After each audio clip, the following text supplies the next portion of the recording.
El pensamiento cuántico. Para entender este concepto es necesario primero comprender cómo piensa el hombre. Retomemos la analogía de la computadora. Si bien es sabido que sus equipos informáticos no piensan, la manera en que procesan los datos es muy similar a la nuestra, como ya expliqué en los 6 primeros artículos. Supongamos que estamos navegando por la web, visitando distintas páginas de Internet. Cada vez que ingresamos en una de ellas, esta descarga su contenido, texto, fotos, vídeos, etc., a la computadora, para que ésta pueda procesar los datos y mostrar en la pantalla su contenido. Estos datos se guardan en una carpeta que se llama Archivos Temporales de Internet, que, como el nombre lo dice, son temporales. Mientras están en la máquina, estos archivos son usados cada vez que visitamos la misma página y solo actualiza aquellos que hayan cambiado o se hayan agregado. Estos archivos se usan mientras se necesitan y luego de un tiempo son eliminados, teniendo que volver a descargar los datos cuando se visita la página nuevamente. El hombre, o mejor dicho, la unidad de carbono humano, también guarda los datos en una carpeta temporal después de haber pasado por cientos de filtros mediante los cuales el paradigma y los arquetipos adaptan la información recibida a la forma menos agresiva a los conceptos preestablecidos. Después de un tiempo, el sistema se encarga de borrar esos datos de la carpeta temporal, y cuando volvemos a recibirlos, resulta que tenemos una interpretación y opinión completamente diferente a la primera. O sea que al no tener registro de comparación, nos pueden cambiar la historia sin que caigamos en la cuenta de que esto está sucediendo. Los datos procesados por el pensamiento común son lineales y sensoriales. Todo es transformado en imagen y sonido, por lo tanto no llegan puros, sino después de procesarlos por el centro o parte intelectual y emocional de la unidad humano. Ahora veamos cómo procesa los datos el pensamiento cuántico. Primero, los datos recibidos son mantenidos en su estado primordial, que es la energía. O sea, no son transformados en archivos que se pueden guardar y luego borrar. Por lo tanto, los filtros no tienen manera de hacer su trabajo. Tampoco son transformados en imagen y sonido, así que el centro intelectual y emocional no pueden procesarlos. La energía de los datos pasa directamente al cerebro cuántico y éste reconoce el paquete de datos como lo que verdaderamente es y activa la función cuántica. Los opuestos no tienen sentido, tampoco las dimensiones ni el tiempo, pues los datos no son catalogados antes de llegar. El pensamiento se conecta a la base de datos de la realidad general y compara información, descartando la incorrecta o errónea y dejando la valedera, que automáticamente graba en el disco duro para posteriores comparaciones. Como podrán ver, el pensamiento cuántico trabaja a nivel de energía, piensa todo como energía, procesa todo como energía, ve y escucha todo como energía, y la energía es lo único que no se puede manipular desde fuera, tiene que ser desde dentro. Pero eso será otra historia en otro momento. Por ahora, tratemos de pensar todo como energía. Es más probable que algo de ella logre llegar pura y veamos un atisbo de la verdad.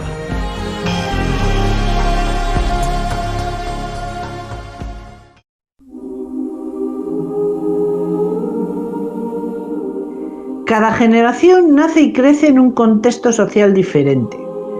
Política, economía, costumbres, avances científicos, tecnológicos, etc., formando parte de su mundo desde pequeños, siendo para ellos natural todo su contorno. Una persona nacida en la década de los 90 no tendrá ningún problema en, por ejemplo, aceptar, comprender y usar una computadora, pues es tan común para ellos como la televisión para una que nació en la década de los 50, porque nació y creció junto con ella. Pero, ¿realmente es algo tan común? Cuando hace tiempo me hice esa pregunta, comencé a interesarme por la historia, fabricación y funcionamiento de algunas de esas tecnologías, que extrañamente no me llegaban a cerrar del todo. Una de las más enigmáticas para mí es el microchip. No voy a describir su historia, pues pueden encontrar la historia oficial en Internet. Pero sí voy a centrarme en su fabricación y funcionamiento, que como voy a exponer es una tecnología imposible. El microchip es un circuito integrado formado por elementos electrónicos como transistores, resistencias, capacitores, diodos, etc., que cumplen una función determinada de procesamiento de datos. Ahora bien, cuando hablamos de micro, hablamos de medidas en micrones, milésimas de milímetro. Un microchip de un teléfono celular puede tener el tamaño de la cabeza de un alfiler. Por ejemplo, los microprocesadores actuales tienen el tamaño de una uña del dedo meñique y albergan en su interior nada menos que 600 millones de transistores por núcleo. Eso quiere decir que un procesador Intel 17 de 4 núcleos tiene 2.400 millones de transistores en un espacio de a lo sumo 1 centímetro cuadrado. No hablemos de la tecnología necesaria para su fabricación, pues la escala necesaria es de 35 nanomicrones. Un nanomicrón es la millonésima parte de un milímetro, o sea, es inimaginable. Concentrémonos en el diseño del circuito. Este tiene que ser diseñado por uno o varios ingenieros electrónicos antes de ser construido. Supongamos que el diseño y ubicación de cada elemento demore en el tablero 1 minuto. Para finalizar el circuito se necesitarían 4.566 años ininterrumpidos de trabajo solo para el diseño. Ustedes dirán, sí, pero hay programas informáticos que reducirían notablemente ese tiempo. Pero, ¿y el diseño del primero? Entonces estamos ante una singularidad. ¿Quién fue primero, el huevo o la gallina? Sumemos a esto que nadie sabe en realidad cómo se construyen y cómo trabajan, además del hecho de que solo una persona tiene permitido el ingreso al lugar donde se fabrican y que éste está catalogado como de máxima seguridad. Podría seguir enumerando más enigmas, pero como ejemplo es suficiente.